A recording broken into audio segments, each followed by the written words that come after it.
Good afternoon, everyone. Thank you for joining us for today's session. This is part two in a series of brief trainings that we're going to do that are part of a training library on customized employment. Today, we're going to be talking about competitive integrated employment, supported employment, and customized employment, and then comparing the similarities and the differences. And I think this is going to be a great training. I'm really excited about this one. It's the topic that we're covering is really of extreme importance, in part because as we think about the different array of services that we can offer to potential clients of the VR agency, really being well versed in each of those services and the pros and cons are the competitive advantages that each of those services might have over the other in any particular individual instance. I would say that one of the major things about customized employment that really gets me excited is for so many folks who in the past may have had a hard time benefiting from services of the VR agency because of the legacy models that we provide in terms of supported employment that are labor market based, that has a lot of associated marketplace rules and dynamics that create sometimes a competitive disadvantage for the individuals we work with. We're able to overcome those things now in terms of developing a new service called customized employment, a service that's much more individualized to the folks that we're working with and supporting, and a service that really allows us to customize outcomes and solutions that result in competitive integrated employment achievement for individuals. That gets me excited. So without further ado, I am going to turn the show over to our distinguished guest from Griffin Hamas. Griffin Hamas is working here in Virginia with DARS and some of our interagency partners in a role to help us develop and expand customized employment and help ensure that we create customized employment and in a way that results in high fidelity services and great outcomes for our community and our stakeholders. Uh, so without any further ado, I'm going to introduce you here to Nancy Brooks Lane and Dr. Doug Crandall. Well, thank you, Richard. We're excited to spend some time on this too. I think the thing that I would add to that before we get into the material with Nancy is that, words matter, definitions matter, and operationalizing the really strong tools associated with customized employment is possible if we take some time to truly understand the differences and similarities. So welcome, everybody. So it's a little bit of a learning curve though, isn't it? And that's the thing I've grown to appreciate about this great work we're doing is because of systems that have a legacy of doing something a certain way for a long time and individuals that grow up and are trained within those systems, shift can be hard. In a lot of ways, it's like a culture change, right? And so creating a formalized training model and a way to support that systems change is so important to achieving those intended outcomes that we all hope to benefit from. So, in addition to what Doug said, I would add as well that policy and laws are important because that's what drives change and it is what drives funding. So the Workforce Innovation and Opportunity Act, that you may know as WIOA, is what really is going to ground our discussion today. It was signed into law in 2014, and the definition of customized employment was included in this law for the first time in terms of it being included in law. WIOA was amended to improve the act in 2016. And the way the amended bill was changed was that competitive integrated employment was included. It makes changes to supported employment that we'll get into, and it includes full implementation of customized employment. So this is just a brief diagram that shows that the overarching category is called competitive integrated employment. Under competitive integrated employment is supported employment and customized employment. And further down, we will get into the relationship of what supported employment and customized employment have with one another as a result of this change in the law. So here's the definition of competitive integrated employment. Any employment outcome that meets this overarching definition can be work that is full-time or part-time, including supported employment, customized employment, wage employment, all within community businesses. You've probably heard real work for real pay. That's what we're talking about, as well as self-employment. The rate of pay is at minimum wage, or it has to be the same rate paid to employees doing the same or similar work if that rate is higher. Individuals with disabilities must have the opportunities for advancement, just employees without disabilities. Individuals with disabilities receive comparable benefits that individuals without disabilities doing similar duties receive. And individuals with disabilities must have opportunities to interact with coworkers in performing work tasks, as is typical for employees without disabilities. If a job outcome does not meet those elements, then it's not a work outcome. It's not an employment outcome. Well, one note about the phrase competitive integrated employment, that's important because in WIOA, we wanted to make sure that we're very clear about what counted as employment. So you hear CIE a lot, and that's important because, again, language matters. And it looks at, as Nancy said, both supported employment and customized employment.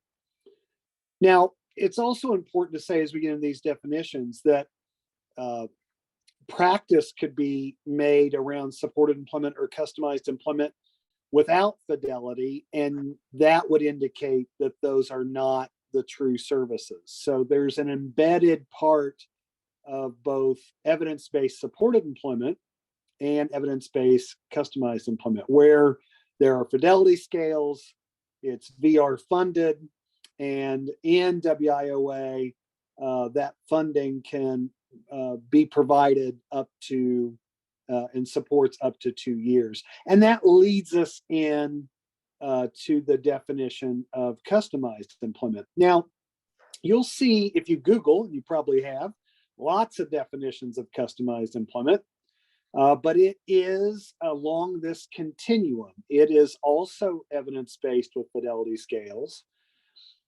It does look at, as Richard pointed out, very individualized services, many times negotiated, customized, using customized job development.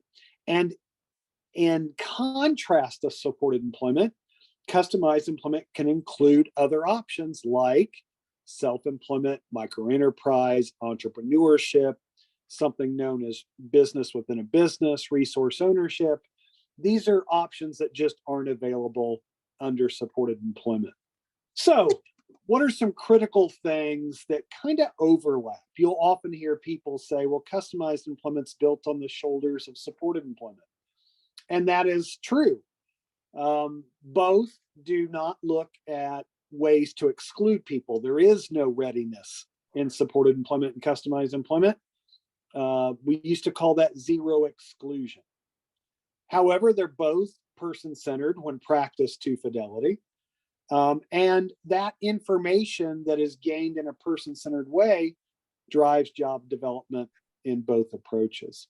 The methodologies also, when done well and done to fidelity, include employment specialists, provider agencies, VR counselors, but the job seeker and the people who are closest to them really guide that.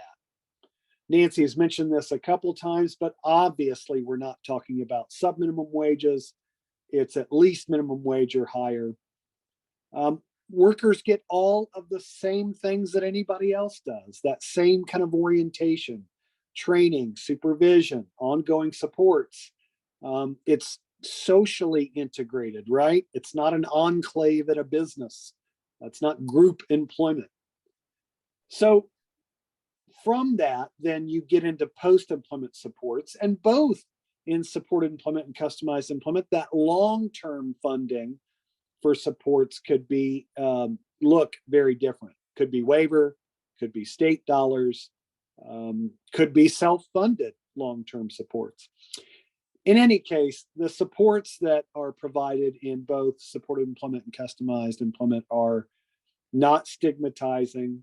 They fade over time. We really put a premium on typical workplace supports that anyone gets. Supported employment focuses on the services needed to obtain and sustain successful employment. So these are some of the aspects of the methodology that are critical, as Doug had suggested with the other information. Under supported employment, there may be use of labor market approaches, and by that we mean job applications, job posting, comparative interviewing, and looking at existing jobs. There is career planning, and it's focused on identifying the job seeker skills, interest, and employment preferences, as well as what's important to consider for the individual to be successful. Marketing of the organization happens to develop business networks, and that's with small, medium, and large businesses and corporations. There is individualized workplace training and supports. Natural supports are utilized. And vocational rehabilitation funding of supported employment may be available for up to 2 years. And what is interesting as a result of the 2016 amended Workforce Innovation and Opportunity Act is that customized employment is now included under supported employment. And the law does acknowledge that customized employment has very different methodology than supported employment. Customized employment, instead of career planning as supported employment follows that process, has discovery. Vocational themes are identified. Specific conditions of employment success are also identified. Visual resumes are utilized. And then also social capital, natural support, social networks are critical, as we want to not create a process that's not typical, something that makes the individual stand out. So we want to use those typical processes. Employer engagement is very creative. Jobs are negotiated, including tasks, duties, schedules, and pay. And unlike supported employment, customized employment works with small and medium-sized businesses because we are customizing a job specific to the needs of small and medium-sized businesses, and they can be much more flexible as opposed to large businesses and corporations who may be driven more by rules and regulations and fear of litigation even. This last slide really reiterates what we've been talking about. It's very useful. We bring your attention to particularly the third bullet, which has everything to do with the way we engage employers. In customized employment, we don't use those traditional labor market approaches. Instead, we are specifically engaging employers through informational interviews, through social capital of the job seeker, their friends, family. And in supported employment, it's often delivered, even at Fidelity, using those labor market approaches, such as looking at open positions, filling out applications, and really doing those things that most of us are very familiar with. On the customized employment side, we're negotiating, we are creating, oftentimes developing a set of tasks in a job description for somebody by addressing the employer or the business's unmet needs. This slide is really useful to just compare and contrast, and we hope this has been helpful for you to understand the definitions, to understand when and how to use both practices. And just one more time, we're assuming that both are being delivered with high fidelity. Doug and Nancy, thank you so much for joining me and presenting this information today. I always get a kick out of listening to y'all speak and find that no matter how much time I spend with my head in customized employment and how much I invest in learning and supporting the work that we're doing here in Virginia, I always hear things in different ways from you guys that makes more light bulbs go off for me. So that being said, one of the things I was reflecting on, is there are a lot of common elements between supported employment and customized employment, yet there's also things that make them very distinct. And probably for lack of better words, a path that would be better for certain individuals as opposed to the other path, right? So some people are going to be better served with customized employment, some with supported employment.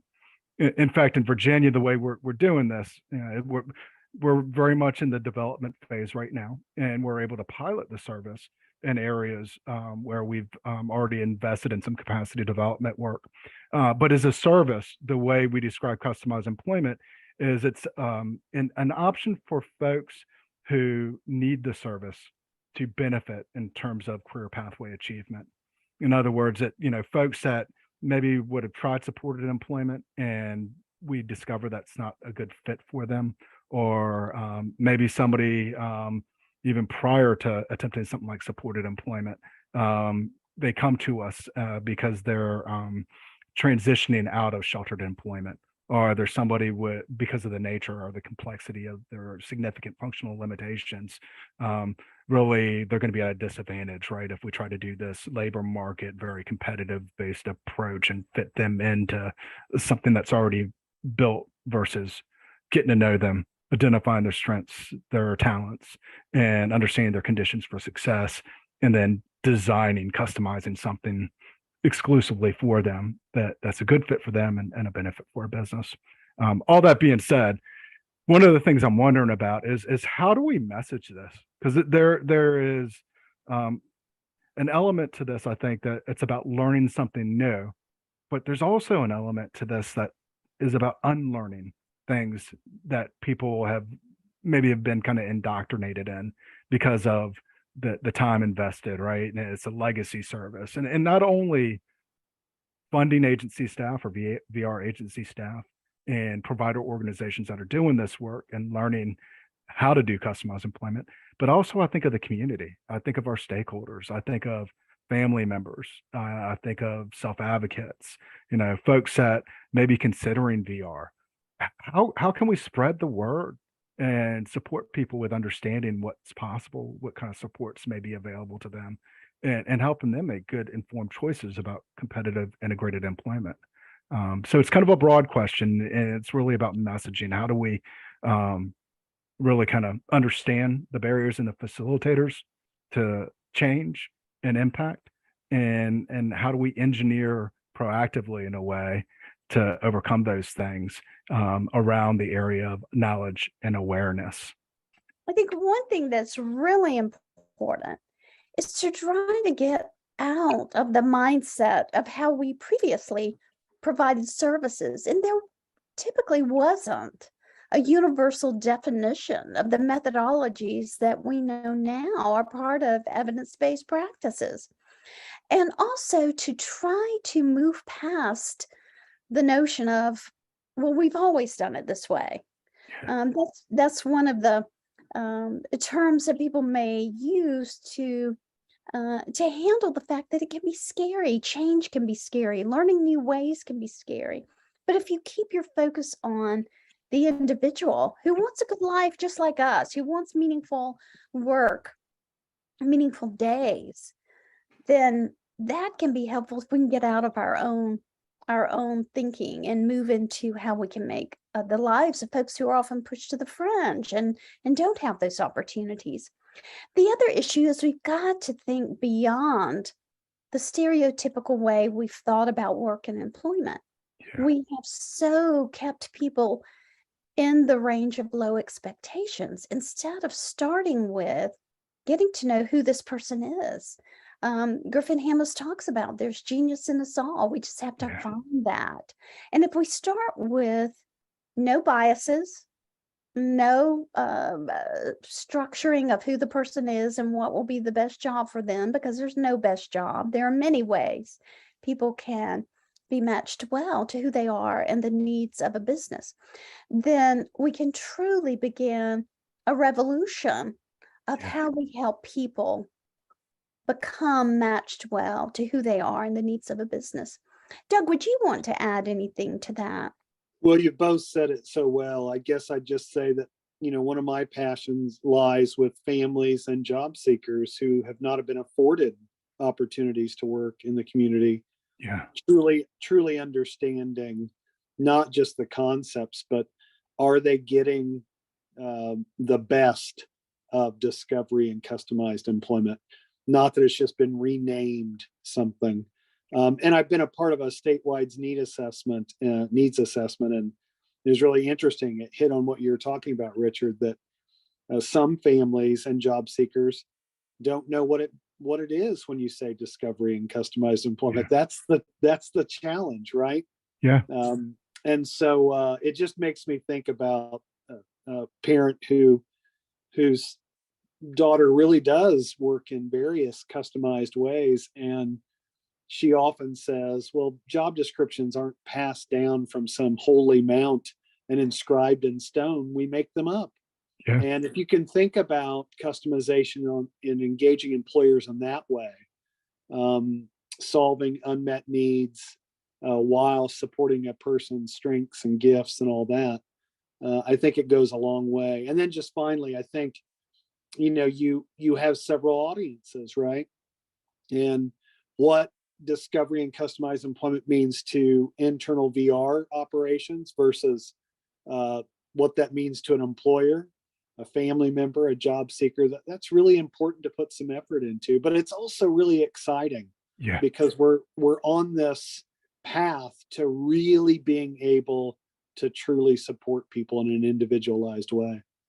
Yeah, it's so well said, y'all. And and for me, like something that really kind of gets me excited is this reframe, and working with you guys and learning about customized employment that allows us to take this step away from a mindset of scarcity and lack of opportunity and move to the excitement of discovery and the reality that there is an abundance of That's right. opportunity, right? Right. That's right. Yeah.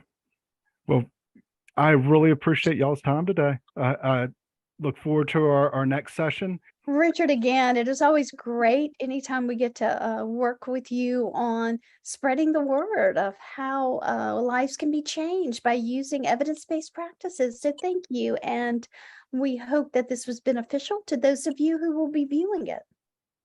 Thanks, everyone.